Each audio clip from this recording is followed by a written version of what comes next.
네, 조계종 승복이 현 시대의 실정에 부합하는가에 대해서 저희 유일무이팀은 반대하는 입장입니다. 그 이유는 첫째, 조계종 종법과 일치하지 않기 때문입니다. 의제법 제12조의 평복과 법복과 평복은 마포 혹은 면직지어야 한다고 되어 있습니다. 하지만 현실은 어떻습니까? 스님들의 의복은 마포 혹은 면직지로만 되어 있지 않습니다. 둘째, 가격적 측면에서 너무 비싸다입니다.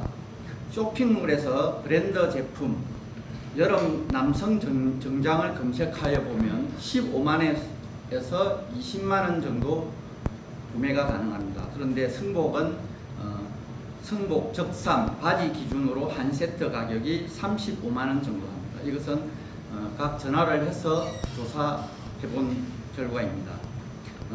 담합의 여지도 있는 걸로 확인됐습니다. 이는 앙구따라 니까야의 지족경에서 비구들이여 네 가지 감나가지도 않고 쉽게 얻을 수 있는 것 중 첫 번째인 옷, 분소의 정신에 위배됩니다. 셋째, 생활에도 불편합니다. 예를 들면 소매단이 넓어서 공양시에 김치 국물이나 이런 게 묻는 것도 있고요. 그 다음에 여름철에 적삼에 동방이나 두루마기를 갖춰 입어야 돼서 굉장히 더위를 느낍니다. 물론 시원한 모시적삼이나 삼배적삼이 있지만 가격도 너무 비싸고 관리가 불편해 일반 스님들은 입기 어렵습니다. 현재 한국 불교는 신도님들을 고령화라는 큰 산을 넘어야 하기 때문에 젊은 세대에 대한 포교에 더욱 집중해야 할 것입니다. 우선 일상복과 괴리감이 있는 성복을 과감히 현대식으로 개편할 필요가 있습니다. 1895년 대한제국 고종황제는 일반 의복을 개편했습니다.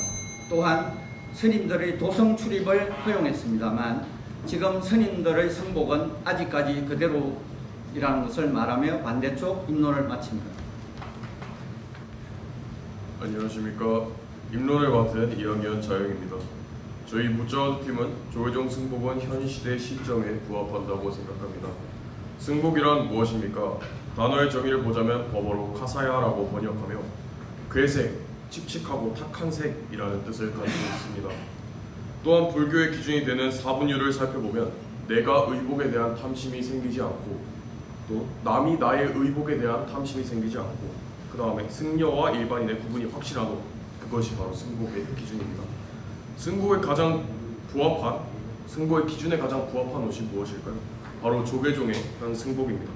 여러분께 나누어드린 자료 3번을 봐주시면 삼실총 고분벽화 행렬도 중 11번째에 있는 승려의 모습을 통해 고구려 승려의 복식을 확인하실 수 있습니다. 우리가 입고 있는 승복은 불교가 처음 들어온 고구려 때부터 지금까지 조계종에서 입고 있는 승복과 같은 형태로 전해지고 있는 것입니다. 우리가 입은 승복은 하나의 전통이 되어 오랜 세월 동안 대중에게 승려와 일반인의 구분을 확실시하였고 또한 승가의 유니폼이 되었습니다. 물론 조계종의 승복은 아까 유일무이팀께서 말씀하신 대로 가격이 비싸거나 활동하기 불편하다는 문제점들이 있습니다. 그래서 제가 직접 조사해본 결과 온라인 승복사 지장사 사이트에서는 가격 문제를 해결해서 우리가 알고 있는 가격의 2분의 1 정도로 실측을 재서 구매할 수 있고요. 또한 승복 재질과 옷 매무새 때문에 불편하다고 말씀하시는 분들께서는 그 종단법을 자세히 살펴보시면은 다 이렇게 불편한 것들을 해결할 수 있는 큰 범위 안에 들어가 있습니다. 해결할 수 있는 것들이. 그렇기 때문에 이런 문제점들은 현 시대 실정에 부합하지 않다라는 주장의 근거가 될 수 없습니다.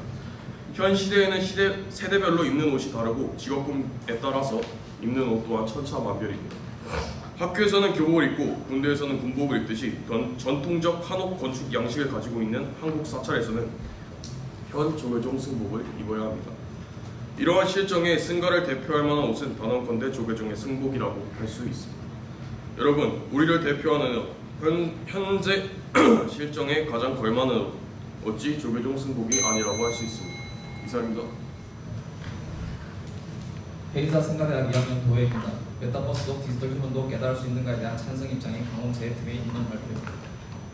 불교에서 깨달았던 수행을 통해 도달하는 궁극적 경지를 뜻하는 말입니다. 불교에서 깨달음을 중시하는 것은 우리가 그토록 집착하는 세속적 가치가 과연 그럴 만한 것인지를 되물음으로써 현실적 삶을 획기적으로 전환하고자 하는 종교적인 실천에 있습니다.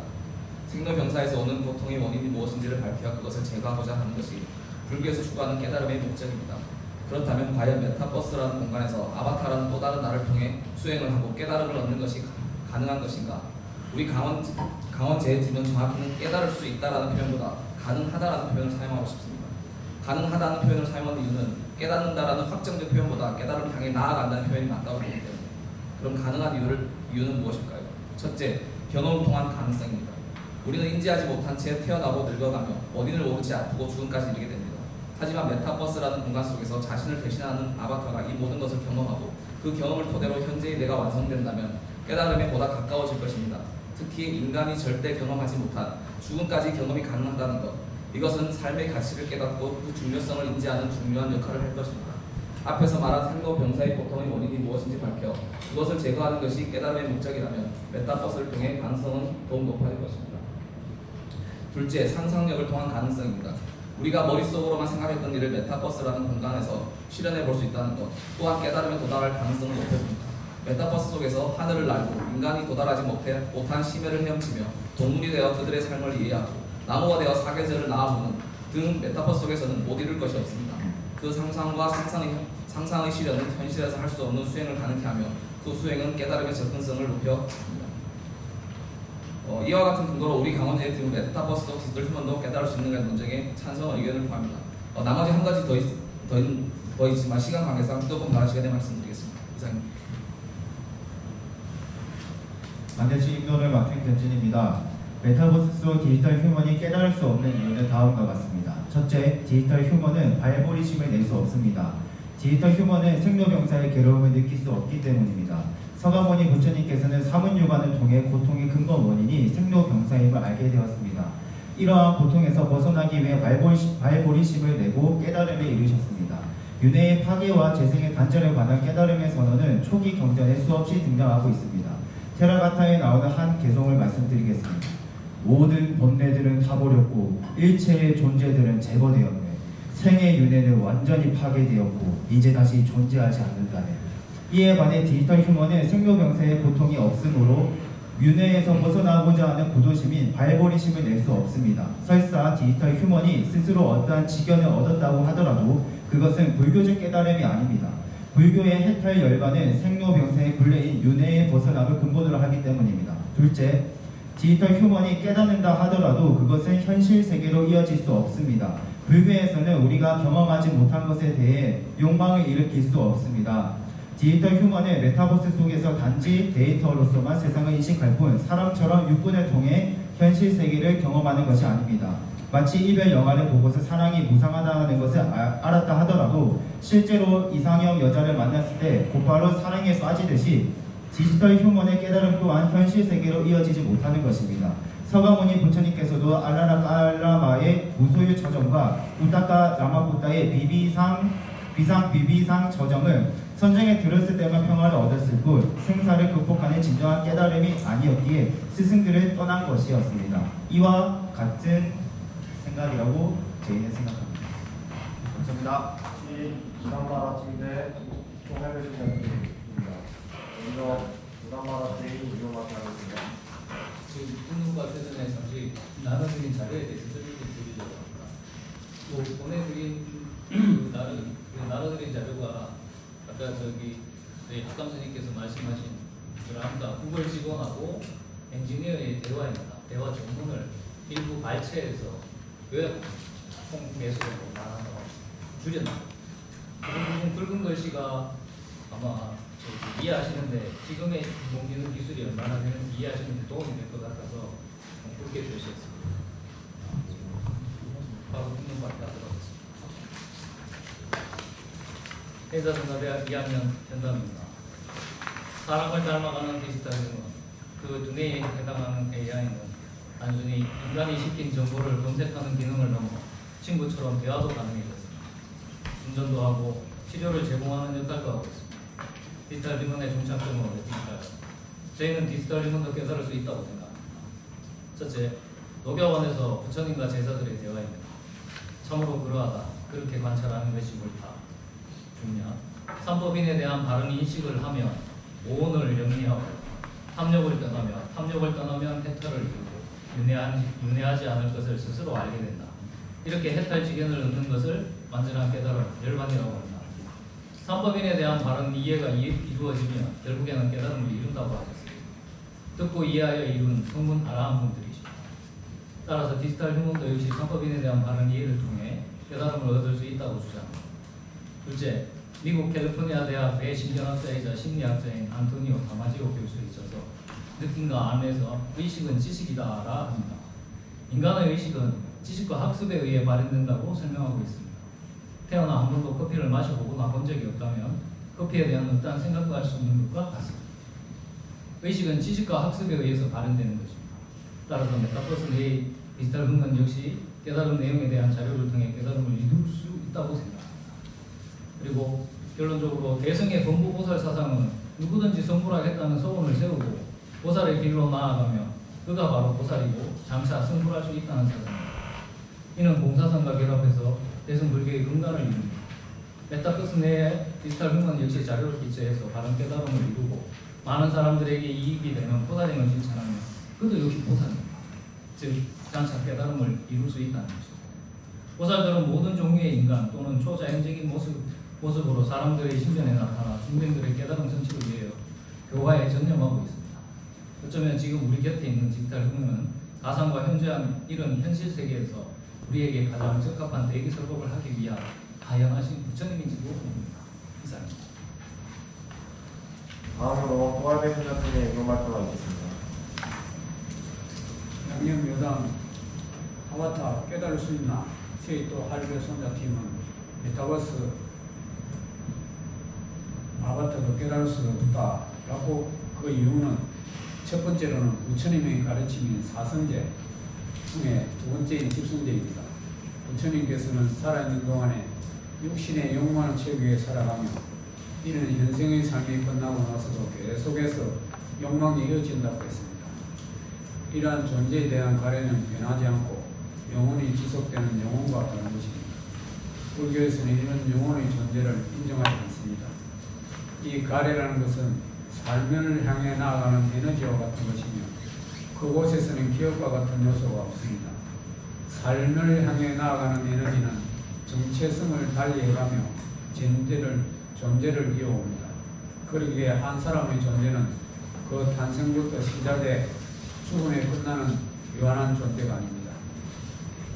시간이 지나 미래의 인간의 과학다운 구현 가능하다는 것은 존재 조건은 인간의 유한성이라는 것입니다. 그러나 앞에서 말한 것처럼 인간은 유한한 존재가 아닙니다.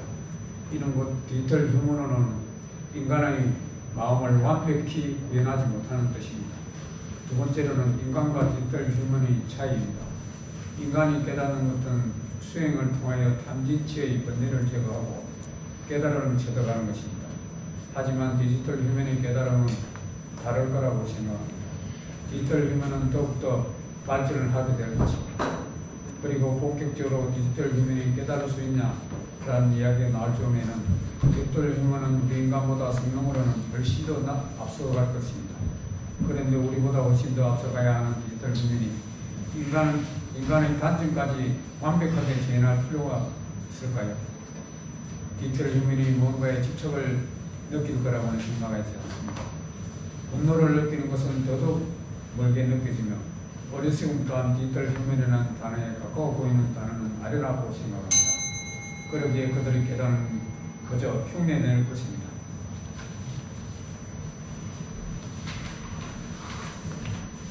중간마라팀이 주도권을 갖고 질문하고 호알베 선생님이 답변하고 3분간 하겠습니다. 시작하십시오.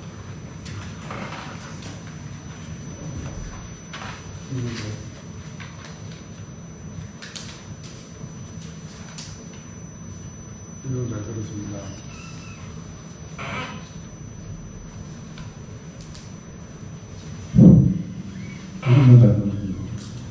암진지 어린스님에 대한 깨달음을 얻지 못한다고 하시는데 디지털 후면이 더욱더 발전하게 되면 깨달을 수 있지 않을까요? 그 부분에 대해서 좀 더 설명을 부탁드리겠습니다.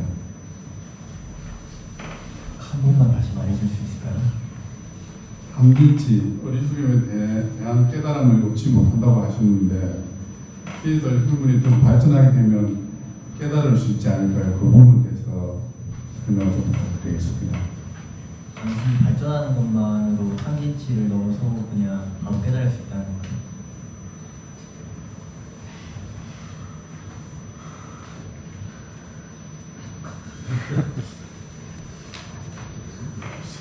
한 번 더 말씀해 주시기 바랍니다. 못 들었어요. 예, 그냥 단순히 발전하면서 탐진치라는 개념의 번뇌를 없애지 않고 그냥 발전을 해나가면 바로 깨달을 수 있다는 거죠.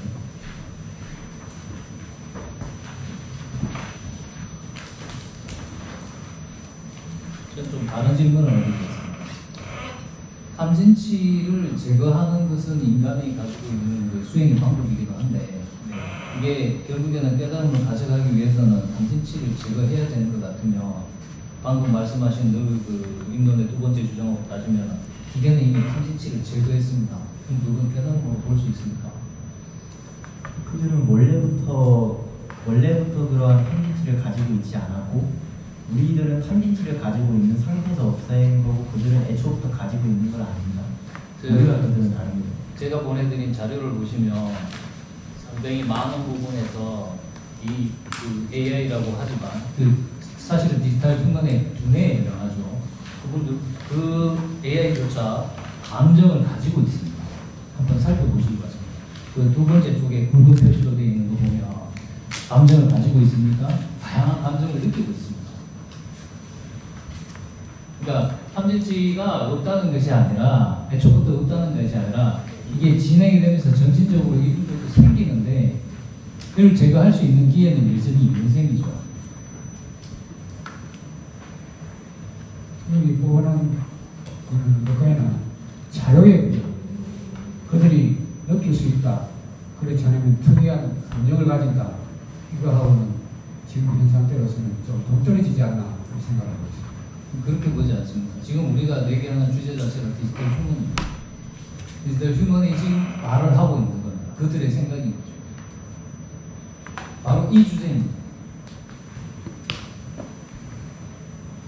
깨달음의 행동을 한다는 뜻입니까? 그렇게 생각하면 현실에도 마찬가지죠. 우리가 직접 만약에 하지 않는다면 가만히 있는다면 깨달을 수 없는 거거든요. 잠을 자는 상태에서 깨달을 수 없는 거예요. 아닙니다. 깨달은 이후에 그 다음에 이제 그 마음은 완전히 바뀌겠죠. 지금 깨달은 이후에도 아바타가 게임 속에서 네크로 돌아간다고 하는 거는 결국 불교에서 말하는 안욕따라 성nhập 삼고리가 아니라고 생각합니다. 그 상황에 따라서 로그아웃, 로그인이 되는 것은 그냥 저희가 말했듯이 그 비상비비상처나 무술처장처럼 단지 선정에 지나지 않는 것이지 이게 어떻게 이제 무위법이 깨달음을 내겠습니까?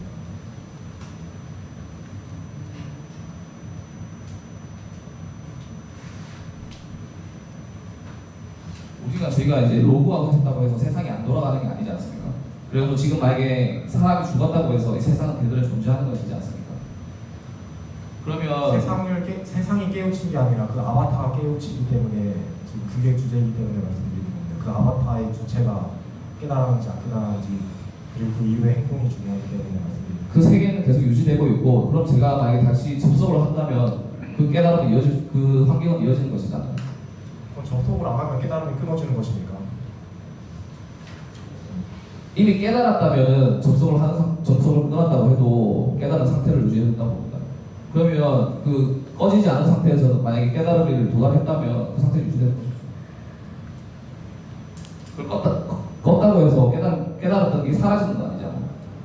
그거는 지금 그러니까 조종하는 접속했던 그 접속을 나왔던 자기 자신이 깨닫는 것이지 그 아바타가 깨닫는 건 아니지 않습니까?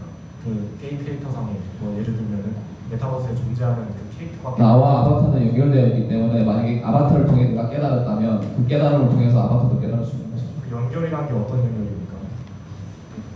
연결이라는 게 우리가 봤던 영화 아바타 속에서 저와 연결되었던 아바타가 그 흐름이 연결된다고 생각해요. 영화 아바타 예를 들었는데 그 아바타의 그 생물체는 그 주인공이 빠져나왔을 때 어떤 상태로 있습니까?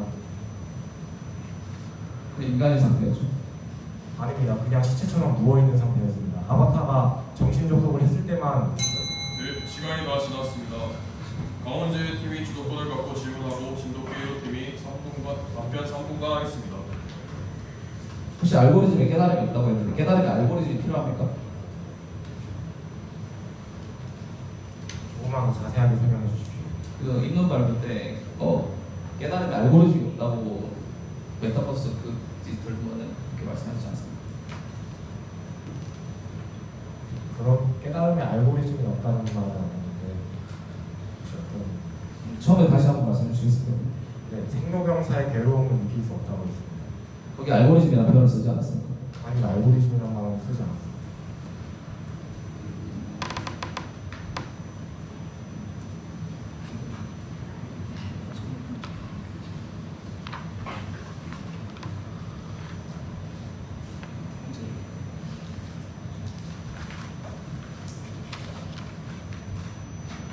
그러면 실패를 두려워한다면 성공도 할 수 없는데 부처님은 6년의 고행을 통해 그의 진리를 깨우치셨는데 그럼 우리도 무궁무진한 메타버스에서 깨달음을 향해 도전한다면 가능하다고 볼 수 있지 않습니까? 저희가 아까 말씀드렸다시피 그 깨달음은 어떠한 지식에서 해박한 지식이지 불교적인 깨달음 우상정등각이 아니라고 주장하고 있습니다. 그러면 불교적인 깨달음이고 다른 깨달음이 아닙니까? 저희 주제가 불교적인 깨달음을 할 수 있는가 없는가에 관한 걸로 알고 있습니다.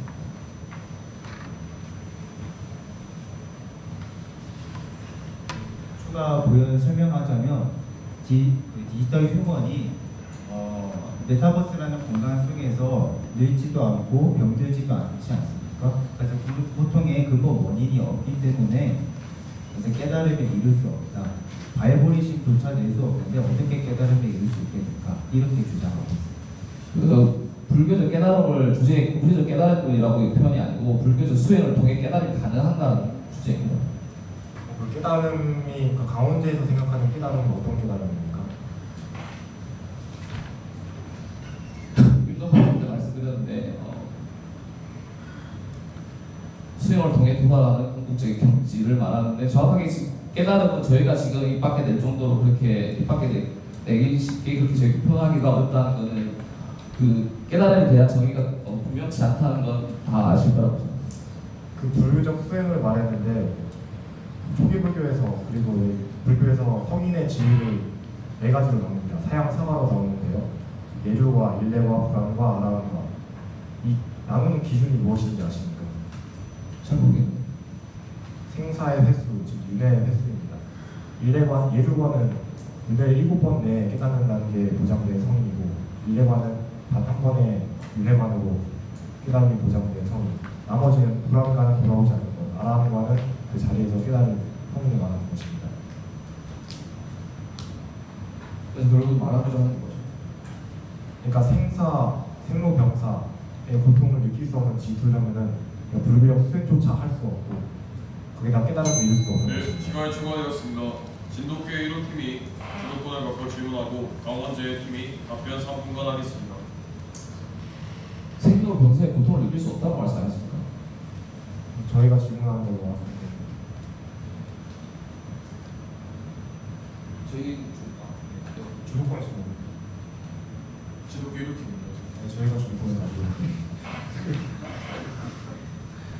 그 메타버스 속에서 생로적 병사의 괴로움을 느낄 수 없다고 질문하셨는데 당연히 느낄 수가 없습니다.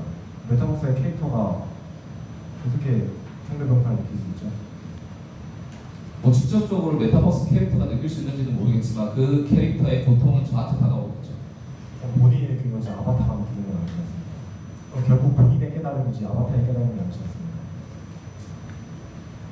저의 깨달음이 만약에 연결되어 있다면 아바타의 깨달음으로 볼 수 있죠. 그럼 그 연결이 도대체 어떤 연결을 말씀하시는 건지 저희가 아직 이해가 안 됐습니다. 저희가 흔히 영화적인 표현, 영화에서 많이 그 우리가 봤듯이 매트릭스나 영화 아바타에서 나왔던 그렇게 본다음에 육체나 정신이 연결되어 있지 않습니까? 매트릭스에서 네오는 그 매트릭스의 실체를 봤습니다. 그 영적 실체를 봤는데 그게 현실에서도 이어졌습니까? 현실에서도 그 네오 그 주인공은 시온에서 사람들의 실체를 매트릭스로 봤습니까? 고통에 대한 부분은 매트릭스에서는 매트릭스 공간 속에서 만약에 피를 흘린다면 그 고통이 그대로 전해졌죠. 매트릭스 현실에 나왔을 때 네오도 피를 흘렸죠. 당연히 연결이 되어 있을 때는, 그러니까 접속이 되어 있을 때는 뭐 거기서 깨달았다고 해도 아바타랑 본인이랑 연결이 되어 있겠죠. 저희가 말하는 건 로그아웃 됐을 때를 말하는 거죠. 아까 아바타 얘기도 하셨었는데 아바타가 그 영화를 보면 이제 접속이 강제적으로 종료되었을 때도 갑자기 엥 하면서 시체만 있지 않습니까? 고기 덩어리만 되지 않습니까? 근데 그 상태에서도 깨달음이 이룰 수 있을까요? 고기? 아까 이제 또 그 상태에서 이제 에이전트처럼 이제 매크로를 이제 돌릴 수 있다. 그럼 매크로의 반복적인 이제 수행을 할 건데 최적의 수행 환경을 조성했다고 하더라도 반복적인 그 행위를 통해서 깨달음을 이룰 수 있을까요?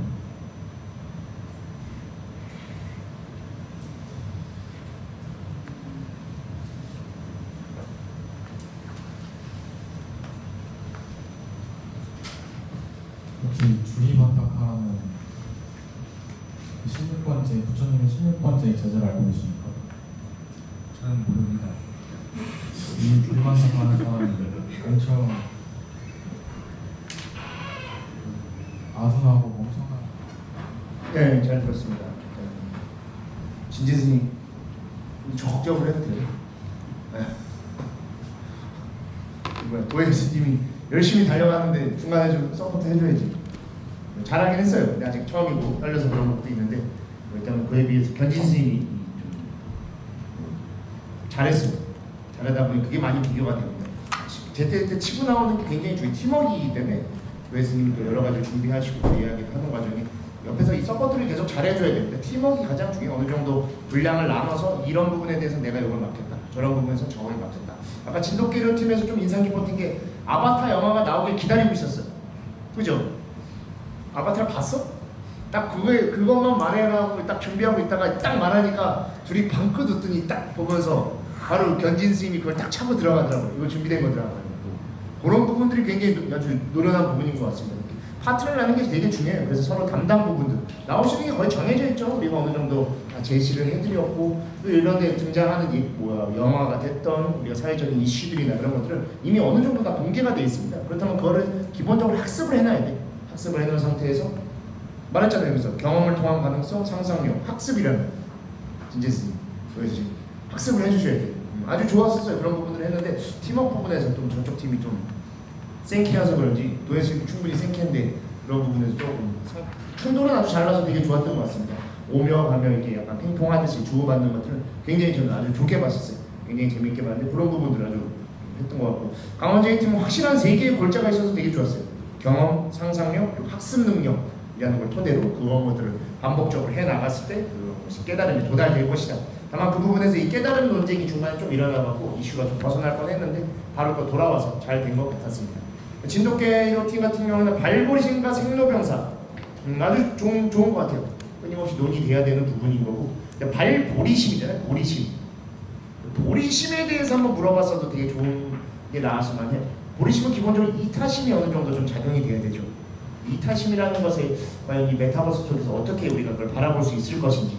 생로병사도 되게 좋은 것 같아요. 생로병사 저번에도 제가 잠깐 말씀드리긴 했지만 우리는 유한한 삶을 갖고 있기 때문에 이거를 극복하고 싶어요.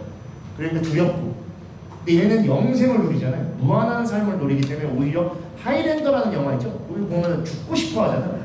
그런 식의 생로병사로 또 방영될 가능성도 있지 않을까라는 것도 한번 생각해보고 어제 저녁에 이제 되게 재미있는 16시간 전에 JTBS 뉴스에 되게 재미있는 게 있어서 제가 봤는데 본 분이 계신지 모르겠는데 구글에서 만든 그 AI 프로그램인데 거기서 대답이 나온 게 뭐, 너가 제일 두려워하는 게 뭐냐라고 했을 때 얘가 뭐라고 대답했을 것 같아요?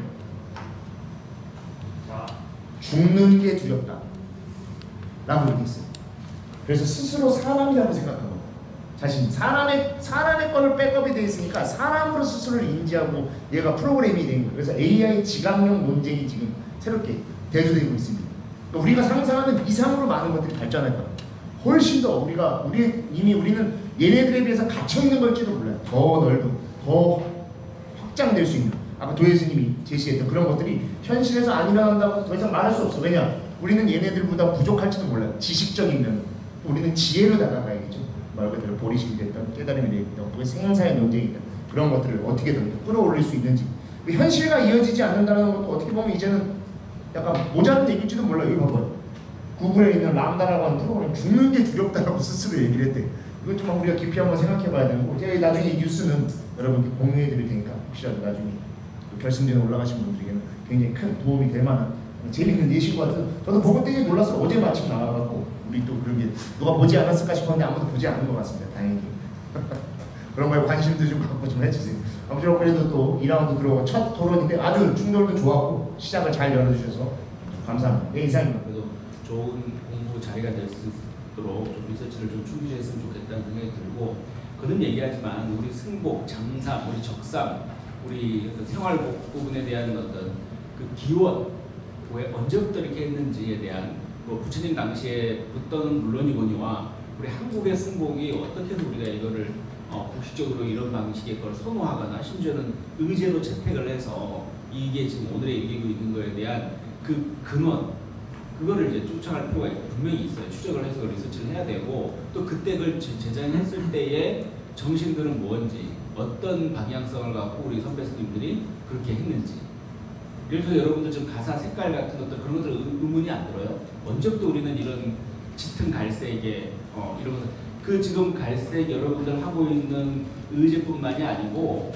그 가사의 색 농도, 색 그 채도까지 전부 다 정해져 있다고 다 디테일하게 엄격하게 어디서부터 어디까지의 밝기 어디까지서 어디까지의 색 농도 그리고 다 정해져 있다고 근데 그거조차도 지금 뭐 일벽 스님 같은 경우는 지금 그 100년 하면서 예전에 삼천 스님이 다 해놓은 거란 말이지 근데 그랬을 때 그거를 법제화시키는 과정들의 그 종의 의원 스님들이나 이런 선배 스님들이 도대체 어떤 생각을 갖고 지금 이거를 우리가 공식적으로 여러분들 지금 3위 의제부터 시작해서 이런 것들이 어떤 식으로 시작이 됐는지에 대해서 추적을 해보시라고 그러면 여러분들 주장하는 답들이 나올 수가 있어요. 그냥 대충 그냥 상시 얘기해서 주제 쉬워 보이는데 뭐 이렇게 해서 대충 그냥 논리로 때우려고 그러지 말고 좀 의미 있게 좀 자료살 좀 했으면 혹시 저희 주제가 장삼이랑 가사는 제외하는 부분에서 그건 알고 있어요.